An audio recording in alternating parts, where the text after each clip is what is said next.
Some days call for some oomph to amplify your everyday look. Like when you want the look of false lashes without the extra effort. Reach for Thrive Cosmetics Liquid Lash Volumizer Mascara. Or when you want all eyes on your smile, keep Empower Gloss Ultra Glossy Lip Serum in your bag. It's a burst of 24-hour hydration that smooths like a serum, shines like a gloss, and can be worn sheer or layered. You'll also look and feel your best with Thrive Cosmetics. Plus, every product is 100% vegan, cruelty-free, and made with clean, skin-loving ingredients that work with your skin, not against it. And for every product purchased, Thrive Cosmetics donates to help communities thrive. So every time you use your favorite Thrive Cosmetics product, you're helping communities you care about too. Amplify your everyday. Go to thrivecosmetics.com/shine26 for an exclusive offer of 20% off your first order. That's Thrive Cosmetics, CAUSEMETICS.com/shine26. At Lowe's, get up to 35% off select major appliances. Plus, members get free delivery, install, and more when you spend $2,500 on select major appliances. Lowe's, we help, you save. Valid through 2/25 while supplies last. Selection varies by location. Excludes Massachusetts, Maryland, Wisconsin, New Jersey, Florida. Loyalty program subject to terms and conditions. Visit Lowe's.com/terms for details. Subject to change. Visit your nearby Lowe's on East 17th Avenue in Hutchinson.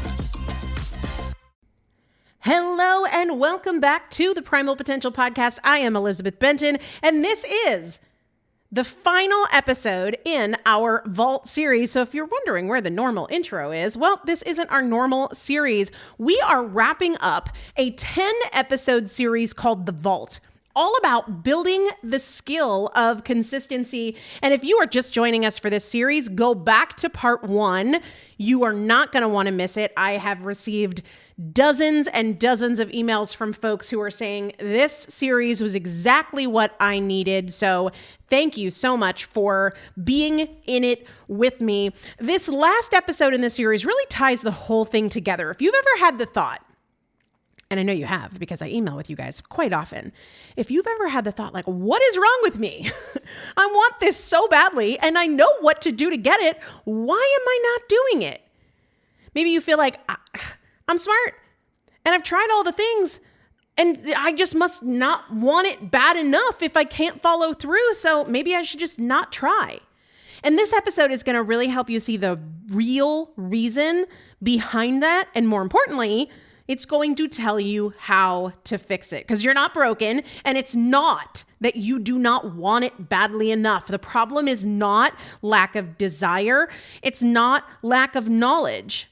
What we're going to talk about today is the role of your willingness. Your willingness. Okay. We make plans based on our expectations, what we expect of ourselves, what we think we should be doing. And this bar keeps getting raised, even if we aren't consciously raising it, because in 2026, man, we have a lot of information. We've been a part of a lot of different things. We've read the books, listened to podcasts, we've followed programs, we've paid experts. We know what's optimal. We know what will get us results. And so that's how we make our plans, of course. We kind of make plans based on the best case scenario, based on what we should be doing, based on what would get us results the fastest, because, hey, we want fast results, right? I lived in that pain cycle of planning and not following through and then being like, is my brain broken? Is there some subconscious reason that I actually don't want this? When I was over 350 pounds, hell, I had a degree in nutrition. I even did my master's coursework in nutrition. And I set weight loss goals, of course, around what I knew to be the right way, the best way. Whether that was like, hey, cut out sugar. There's no role for it. There's no need for it. You've had enough sugar in your whole life. It's going to be faster weight loss. It's going to be better health. Like you don't need sugar. You don't need processed foods, or you need to work out 5 days a week. Anything less than that felt not good enough. It felt like failure. It felt like concession. What's the point? I blew it. I shouldn't be doing this. And there was so much shame in anything that I did that wasn't the best way or the right way. And I know that a lot of you feel that way too. The more we learn, the higher our expectations rise. And then the gap between our plans and our willingness starts to widen. And what that feels like is frustration and disappointment and confusion. We're not designing our actions or our plans around what we are willing to do. And here's a big key. We're not honest about what we're willing to do. We say things like, I'll do whatever it takes. No, you won't. No, you won't. I know this. No, you won't. Right? We're designing our plans around what we wish we would do, what we hope will follow through on, what we know will get results the fastest, but not what we are ready to take on right now in our real lives. And then we tell ourselves these dramatic and discouraging stories like, I guess I don't want it bad enough. Something must be wrong with me. I'm not cut out for this. I can't do it. It's not for me. Somebody just yesterday emailed me and said, I just don't think there's any hope for me. Disagree. Those things are not truth. It's just a mismatch, a critical mismatch between your plan and your actual willingness. I think we don't give this enough airtime, and I take responsibility for that. You are not willing to do whatever it takes in 95% of circumstances. Sure, there are some things, maybe a diagnosis or something really significant happens in your life and all of a sudden your willingness shoots through the roof and you're close to being able to do or willing to do whatever it takes. But most of us don't live there. Some people will say, well, if I only do what I'm willing to do, it's never going to be enough. I don't agree with that either. Or I'm not going to do anything. I've never met anybody who was unwilling to do anything. You might not be willing to go to the gym 6 days a week, even though you think you should. Right? But I bet you're willing to go for a walk after dinner twice a week or something along those lines, right? There's always something that you are willing to do, and that's where you need to start. Let me give you an example from my own life. I really want to be financially free. And what that means to me is I don't have to record a podcast or have a program that I just make enough money passively that I can do what I want in my days, and the money that I make from that exceeds my family's expenses. But I'm not willing to do whatever it takes to get there. Like, it sounds good, and kind of if I'm not really being specific, I can say that like, I'll do whatever it takes. No, I won't, right? I'm not willing to work 7 days a week to get there. I'm not even willing to work 12 hours a day to get there. And a lot of that has to do with the season of life I'm in. I have 2 3-year-olds and a 4-year-old. Like, no, not now. You know? That changes my life circumstances, change my capacity. And my willingness when I started my business was very, very, very different than my willingness now. I didn't have kids then. I could and I did work nonstop, and I was willing to do that. So our willingness changes in both directions all the time. Even with fitness, like physical fitness is very important to me, but I'm not willing to do whatever it takes. I'm just not. That's not a character flaw. That's a critical part of self-honesty. I'm not willing to work out 7 days a week. I'm not willing to work out 6 days a week. I am willing to work out 4 days a week. And for some of you, you might not be willing to work out 4 days a week yet, right? That's not failure. That's clarity. Same with food. When my anxiety was at its highest, about 2 years after my twins came home from the NICU, my willingness went through the roof because I was so uncomfortable, maybe even more uncomfortable than I was when I was 350 pounds.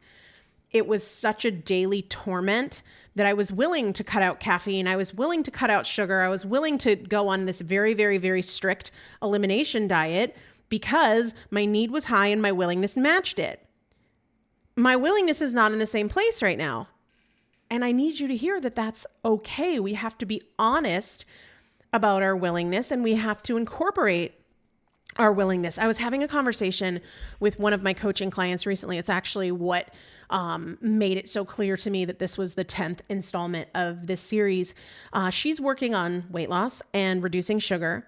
And one of her real sticking points that makes this a challenge is ice cream sundaes.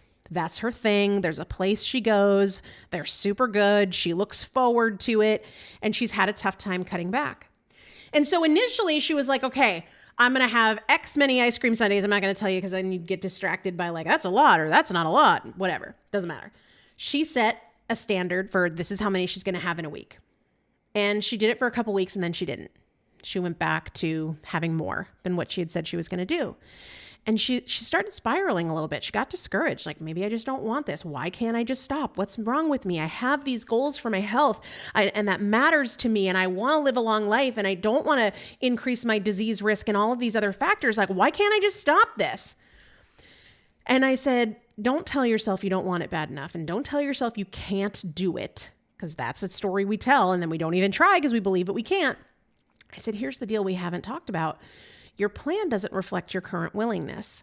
Your plan was based on what would represent an improvement, but it didn't initially incorporate your willingness. Now, right now, maybe her willingness is only to go 1 day a week without one. Maybe it's 2 days a week without one. And here's the thing, with an unhealthy mindset, she could say, well, that's not good enough. Like having Sundays 5 days a week is way too many. Hey, if it's an improvement from 7, it's an improvement that matters meaningfully. And she's like, well, I'm never going to lose weight if I'm having ice cream Sundays 5 days a week. Well, now you're operating under the assumption that your willingness isn't going to change, and that's categorically false. And we'll come back to that in the factors that influence your willingness, but your willingness does absolutely change all the time in both directions in every area of your life. You have to plan according to what's true instead of according to what's ideal, and that is when consistency becomes possible. Let's talk about why this matters. People are building plans for the versions of themselves they wish they were or think they should be, for the versions of information they have that has set these standards that they're not ready for yet, you know? But that's not where you're at right now. That's not the you who shows up every day, the you who responds to a stressful day at work, the you who responds when you realize you didn't thaw any protein for dinner and you don't have many options. We have to build for the real, realistic, honest, present version of you, knowing that we don't have to stress and think like, oh, it's not enough, I'll never get there. I promise you, your willingness changes over time. It grows, it expands as you gain confidence, as you build momentum, as your circumstances change, as your mindset improves, the more you become willing to do, right?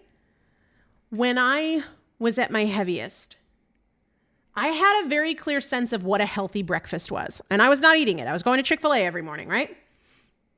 I knew that wasn't what was healthy. I knew that a healthy breakfast might be, an omelet with veggies, maybe half eggs and half egg whites. I was afraid of yolks back in the day. I am not anymore. And if I was making a plan, it was based on what I knew to be a healthy breakfast. But that didn't match my willingness. And it did initially feel like failure to give myself permission to go to Chick-fil-A 6 days a week. But I was going to Chick-fil-A 6 days a week, meeting myself at my willingness. And my willingness at that point was, hey, I'm willing to get either a chicken biscuit or chicken minis, but not both, right? And I can still have hash browns and I can still have my large Diet Coke. But that's my willingness right now. And here's the thing. Some days I was willing to have the omelet at home, but I wasn't going to make a plan according to what was my aspiration. Like, yeah, you know what? I want to be somebody who doesn't have fast food for breakfast, but I'm going to be honest about my willingness right now. And I'm not willing to cut out Chick-fil-A right now, even though it would mean faster results. I've tried it a million times and then I do well for a couple days and then I end up back at Chick-fil-A feeling like a failure. Right? You will not experience the shift in your willingness if you keep making these aspirational plans and burning out on day 3 or week 3 for a plan that you never had the bandwidth for to begin with. Let's talk about what influences your willingness, because I know a lot of people are scared to give themselves permission to do less than what they think is right or perfect or optimal or fastest. Momentum changes your willingness. When you start to create wins, your willingness expands. Clarity changes your willingness. When your plan is simple and it doesn't feel overwhelming and you don't wake up being like, oh my God, I gotta just do it. And what if I don't? Clarity and simplicity expand your willingness. Mindset work. I just had a call last night with my consistency course members and we were talking about an unhealthy mindset absolutely destroys your willingness, where a healthy and improving mindset expands it. Stories around like, oh, this one thing won't hurt, or I already blew it. Those unhealthy mindsets and perspectives absolutely decrease your willingness. But when we start saying, no, every little bit matters, and I'm looking for ways to get the inches, to seize the little wins, that expands your willingness. Support expands your willingness. Having somebody who's in it with you, who you can be honest with, who calls you out on your bull crap, who encourages you, that expands your willingness. Hey, sometimes for better or for worse, urgency changes your willingness. I've experienced that when I've gotten pregnant. I'm willing to do things when I'm pregnant that I'm less willing to do when I'm not because the stakes are higher because I'm growing little bodies, you know? Maybe a diagnosis or some lab results change your willingness. For me, the anxiety changed my willingness. Seasons can change your willingness. There's things that I'm willing to do in the spring, summer that I'm less willing to do in the fall, winter, in both directions. So this isn't about making these rigid plans and then relying on white knuckle willpower to get you there. It's about being real. You don't have a results problem as much as you have a big gap in your willingness. And you've been trying to close the distance between where you are and where you want to be with like shame or another perfect plan or a gear up pep talk for Monday morning instead of figuring out what you're willing to do today. And that's another big part of this. I want to be very clear that willingness is not a 30-day plan. Sometimes I take my willingness in like 2-hour blocks at a time. I was telling my clients in the consistency course last night that willingness does not have to be like, well, from now until my willingness changes, I'm going to have protein at every single meal. Willingness can be day by day, hour by hour. And the example that I was sharing with them, it was a Sunday. Was it a Sunday? No, it was a Friday night. And I had gone out to my office at 5:00 at night. I had a 7:00 webinar and I was like, I'm going to bang out 2 hours of work before the webinar. And I didn't eat dinner before I went out. So when the webinar wrapped up around 8, I'm like, I'm hungry and I haven't eaten much today and I'm tired. And when I go in, the kids are going to be in bed. So it's kind of downtime. And my mind was like, well, I could DoorDash some like Greek food, get some grilled chicken with tzatziki, or I could DoorDash some like Thai chicken skewers. Like, that would be amazing. And so I was thinking about ordering food. We'd just gotten back from vacation, so we didn't have grocery delivery. It was coming the next day. And so I asked myself, like, okay, willingness wise, what am I willing to do just for tonight? And what I was willing to do just for that night was to do some meat and cheese that we had in the fridge and not order. So it doesn't have to be a 30-day prescription for like, I'm willing to not eat out for 30 days. No. It could be what your willingness is today. It could be what your willingness is tonight. That helps me a lot to get through the day. Like right now when I'm recording this, it's 1:13 in the afternoon. And I think it's very valuable to say like, hey, what's my willingness for the rest of the day? I'm willing to get in a workout after I record this episode. It's a Saturday right now, so I didn't come out to my office and work out first thing like I might during the week. We were away this week. And then I'm willing to have a super, super, super clean dinner. That's what I'm willing to do today. You know, I'm not willing to do all the food prep for our trip next week. I'm just not willing to do that today. But what I'm willing to do is like some laundry, a super clean meal, and getting to bed early. That's what I'm willing to do today. You don't have to project it out for weeks or months at a time. You don't have a results problem. You have a willingness gap. And you need to stop making plans based on all of your knowledge and all of your shoulds and the fastest path to results that you never follow anyway. Right? I want to encourage you to go back through this series and take some notes. I'm actually working on a companion workbook that hopefully I will have to you guys within the next couple weeks so that you can do that with the workbook. But don't wait until then. Don't wait until then, because you can look at this and instead of just thinking of it as interesting content, well, what if it became a way that you impact the rest of your day today or the rest of your weekend or the rest of your week? I want you to think about what you need to shift based on your willingness right now and where you need to eradicate stories of it not being enough or it's never going to work or you're never going to get there or anything along those lines. I have really enjoyed this 10-part series with you. I hope that you will share it. If you haven't and you have a moment to leave a rating and review of the podcast, that would make a really big impact in the support of the show. So I thank you in advance for those of you that are willing to take a minute and do that. Even if you've left a review before, you can actually do it again at the episode level.